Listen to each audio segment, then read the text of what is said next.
पुणे मुंढवा कथित जमीन प्रकरणात शीतल तेजवानीला अटक करण्यात आली आहे। मुंढवा जमीन प्रकरणात शीतल तेजवानीला अटक झाली आहे। जमीन गैरव्यवहार प्रकरणात तेजवानी मुख्य सूत्रधार असल्याची माहिती आहे। या अटकेनंतर शीतल तेजवानीची वैद्यकीय तपासणीही पूर्ण झाली।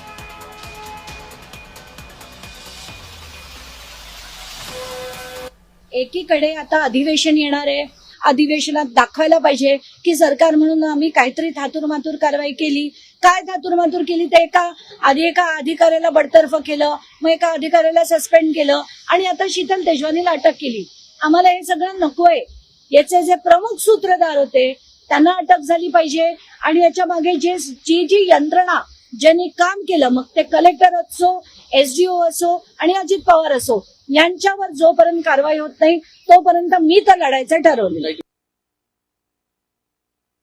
एवढ्या उशिरा जर तिला अटक होत असेल आणि उद्याच्या आता चौकशी समोर ती हजर होते की नाही हेही पुन्हा आणखी गुलदस्त्यामध्ये, अशा स्थितीमध्ये तिचं अटक होणं महत्त्वाचं असलं तरी ते कशा पद्धतीने तिच्यावर कारवाई केली जाते, आणखी कोणकोणते घोटाळे उघडकीस येतात, याच्यात आणखी ज्यांची नावं आहेत ते आरोपी म्हणजे पार्थ पवार आणि इतरांना ही अटक होते का हेही बघणं महत्त्वाचं आहे।